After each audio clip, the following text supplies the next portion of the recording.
Hello everyone, I hope you're all doing well. In today's math lesson, we're going to be talking about circles. Hopefully by the end of this discussion, we'll be able to understand several definitions relating to circles and how to apply them to questions. So here are some key terms and some crucial aspects that we should know about this lesson. A circle is a two-dimensional shape that is formed from the infinite number of points that have the same distance from a single point. The center of a circle is that specific single point.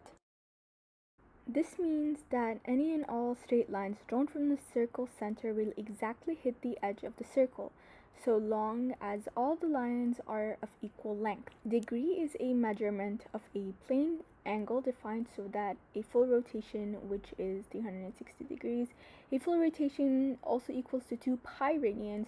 1 degree is equivalent to pi over 180 radians. A full circle has 360 degrees. A semicircle, which is half a circle, has 360 divided by 2, which is 180 degrees, which is why a straight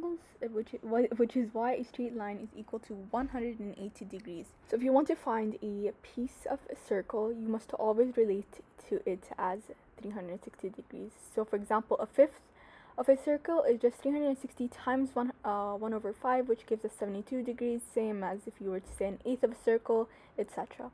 The circumference is the edge of the circle. It is made from an infinite points, which is equidistant. Equidistant just meaning that equal to all distance from the center. A diameter is any straight line drawn through the center of the circle that connects two opposite points on the circumference.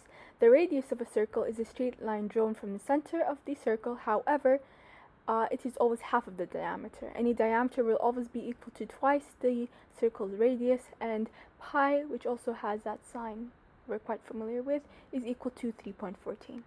So here are some important formulas. The circumference equals 2 pi times the diameter, or just 2 times pi times radius. The area of a circle equals 2 pi r squared. The circumference of an arc is pi times the diameter times arc of the degree over 360. The area of a arc of a sector is equal to pi r squared times the arc degree over 360, which, as we know, 360 is the measure of a full circle. Here are where they are all located in a circle. You can pause this video to look over. So let's just begin with our first question. So in this question, they give us a figure and they state that point O is the center of both circles in the figure above. If the circumference of the large circle is 36 and the radius of the small circle is half of the radius of the large circle, what is the length of the darkened arc? So since we're trying to find the length of an arc circumference, we will need two important pieces of information: the arc degree measure and the radius, or the diameter. We already have the degree measure, which is 80, as shown in this figure. So now we're halfway there, but now we need to find the radius, or the diameter, of the smaller circle. We're told that it is half of the radius of the larger circle, so we must find the radius of the large circle first. The larger circle has a circumference of 36. Luckily, we can find its radius from its circumference. So we will start the formula. So using formula C equals to 2 pi r, C meaning the circumference, which is 36, we are going to be dividing 36 by 2, giving us 18 equals to pi r, and then divide 18 over pi to give us the radius for the larger circle. So if the circumference of the larger circle is 36, then its diameter equals to 36 pi, which means its radius equals to 18 pi. Now, because we know that the small circle has a radius that is half the length of the radius of the larger circle, we know that the radius of the smaller circle is 18 pi over 2, and then we divide that with 2 and give us 9 over pi. So the radius of our circle is 9 pi. This means we can finally find the arc measure of the smallest circle's circumference by using the radius of the circle and the interior degree measure of the arc equals to 2 pi r multiplied by arc degree over 360, and if we apply all of the results that we got into that formula, we will get 4. So if you pause the video before solving and you're done now, the answer is D, which is 4. Now let's solve the next question. So this question states that the two semicircles in the figure above have centers R and S respectively. If RS equals to 12, what is the total length of the darkened curve? There are two different ways of solving this question. We're going to go through both of them. So the first way we can do it is we know that since RS equals to 12, let's just say that circle R has a radius of 4 and circle S has a radius of 8. Here we're not picking any specific numbers, we're just making sure that whatever numbers we choose will give us the equivalent to 12. So we're going to apply our circumference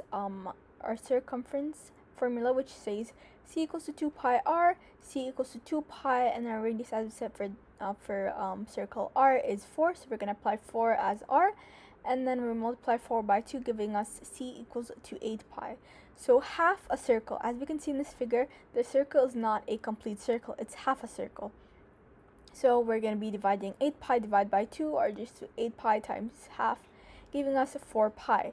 Now we're going to do the same with the second radius for circle S, which has a radius, as I said, of 8. As I said, if you use different numbers, you're still going to get the same answer.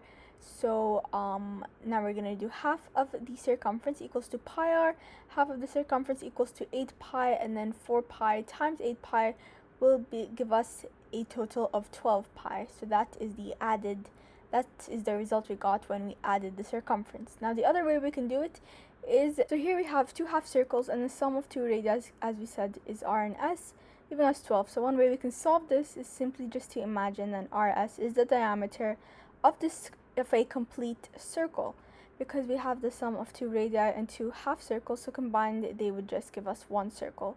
So we're going to apply the formula of the circumference, c equals to pi times the diameter, giving us 12 pi. Now for our third question, they give us a figure and they say in the figure above, a square RSTU is inscribed in the circle. What is the degree measure of arc ST? So if you're familiar with your polygons, you know that an inscribed figure is a square, which means that all of its sides are equal.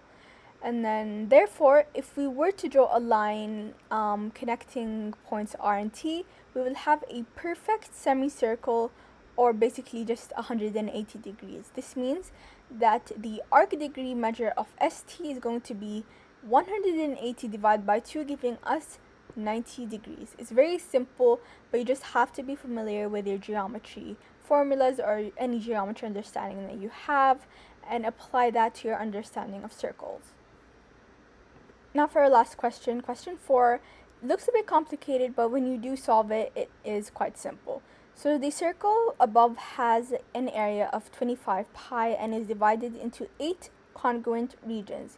What is the perimeter of one of these regions? So here they give us A up to E, and we need to pick one of these. So in the beginning, we have an understanding that the circle has an area of 25 pi, so let's just keep that in mind. And then we are tasked to find the perimeter of one of those wedges or edges, which requires us to know the radius length of the circle. This means we have to work backwards from the circle's area in order to find its radius. So we're going to be applying the area formula, which is A equals to pi r square, and then apply our area, which is 25, and then square root that, giving us 5. So we know that the radius of this question is 5. Now we have to find the arc measurement of each wedge.